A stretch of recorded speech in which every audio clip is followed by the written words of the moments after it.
Alright, inside the forest temple. Finally got in after a bunch of weird assholes were blocking the way. And now it's time for me to find one of the sages in here. And something's off. Something is really off. I can't really see it actually. It might be because I'm not seeing myself correctly. I might as well pick a better perspective. Oh, would you look at that? Isn't that Link? Ah, I finally see you in the perfect spot that I want you to be in. Ladies and gentlemen, welcome to third person view for Halo Cast Edition 1.10. What the fuck?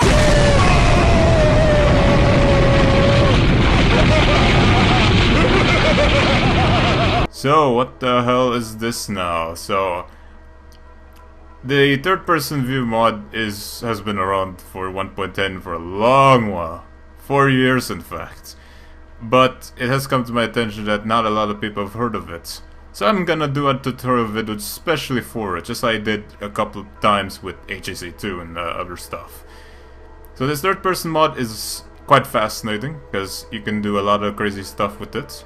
Well, play Legend of Zelda, Ocarina of Time, just for your imagination. I mean, this map is not the complete forest temple, sure.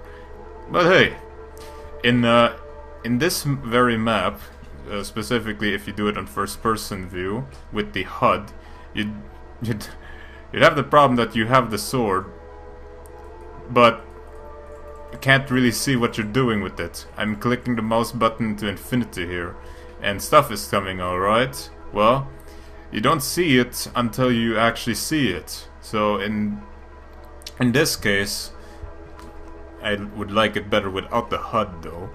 So in this case, when you do see it from the third person view, you can see what Link does, which is amazing right here. Because I wouldn't have noticed it unless I had done it in this view. Heck, even protecting yourself with the shield I wouldn't have known, which is great. Or dodge rolling, in fact. This is actually pretty great that you should have known for a long while.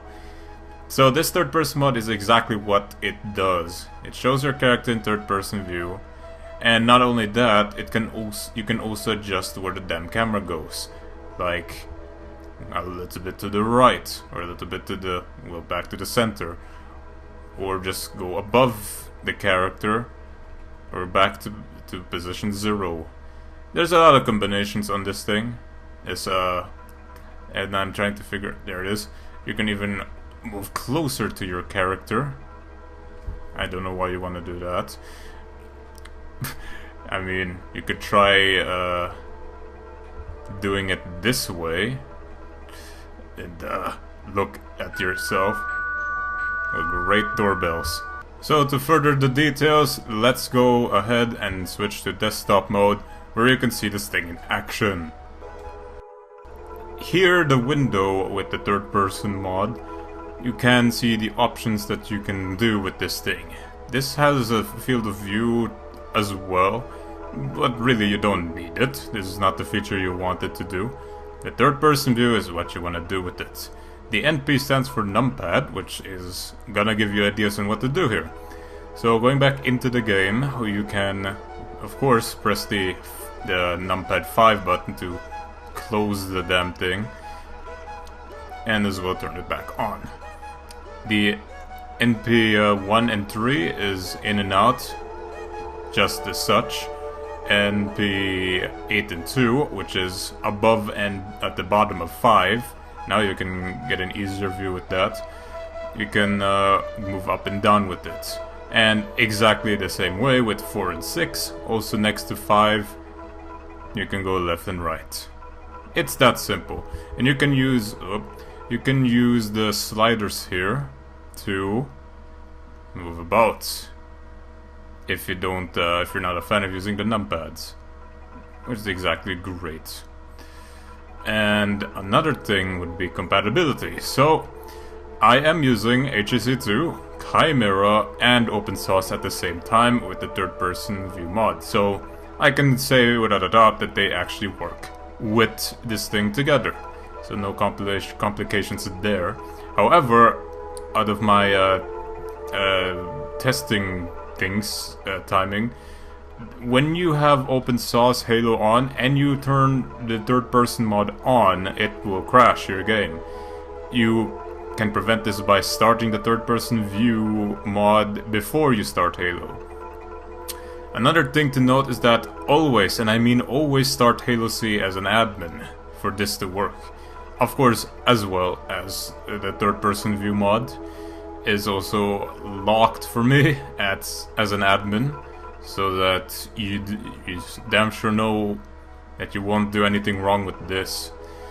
The config file for this is attached to this. You can absolutely go inside and enable some of the stuff yourself, but you know, the one where you can edit it real time is pretty better. Now, once you download the file, the raw file, you can get these two things. That's all you really need. You can probably read the readme, especially on who made it. It's when I read TG Productions, I thought it was The Gathering, which used to be a Halo clan as well, but it wasn't them that made it. It was someone else who also left his credit here. Though he does make some other things that I don't find appropriate to be in this game. I just credit where credit's due. Thanks, mate, for making the third-person view mod. Now, let's get away from Link, shall we? Because we're gonna do this on another map. Alright, so right here on Big Ass version 34, we can also turn on the third-person view, which will explain to you some of the problems with this mod. The thing that's missing here, and the thing that will probably not want you to use the third-person mod, is this.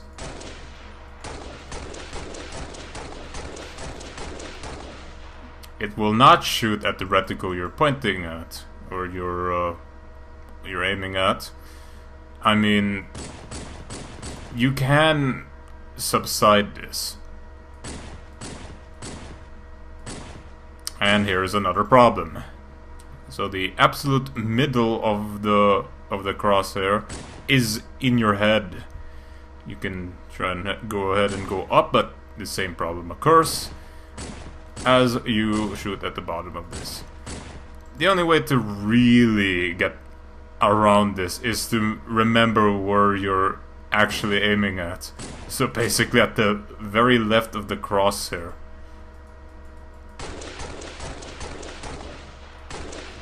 Essentially, I mean, you're just an assault rifle fan. In that case, you probably won't notice anything here. Yeah, that is actually the only thing that would probably rid you off from this.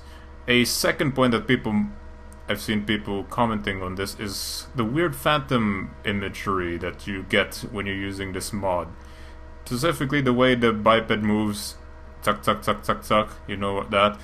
That used to be a problem, but of course you can subside this by using Chimera. Chimera came out much later than this mod, so yes, this is the one of the broken versions, but still it has what it has. But let's go ahead and go to the interpolate options. You can probably use any interpolation options you'd like. Hopefully this will be put in the video, but right now this will make sure that the biped you're looking at is fluid. You don't see any phantom moving at all. You don't really have to be bothered by it anymore. And also there's a check mark where you can enable the third person mod from doing its job whilst doing a zoom action. As I have it enabled, that it disables, crazy bunch of words, you can zoom normally. Otherwise, when you disable that it is disabled, you'll get this kind of view. This looks pretty nice actually. It kind of reminds me of freaking Mass Effect when you do it this way.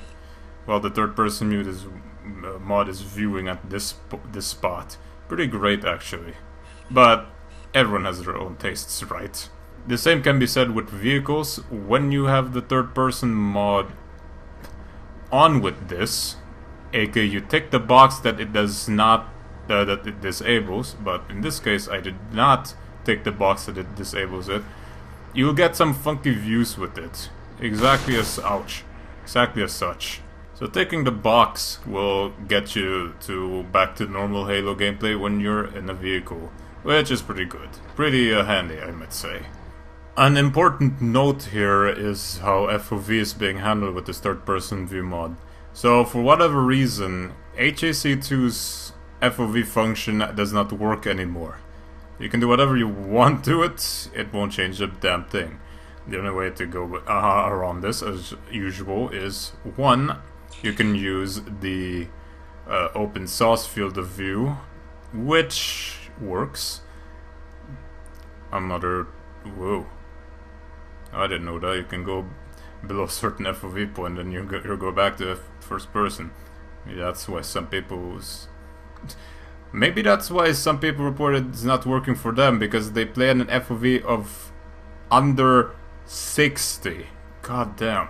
Well, another way, of course no one's gonna use FOV in no one's gonna use open source in the multiplayer, so another way you can use this is Chimera with Chimera VFOV, which is great, a great addition to it.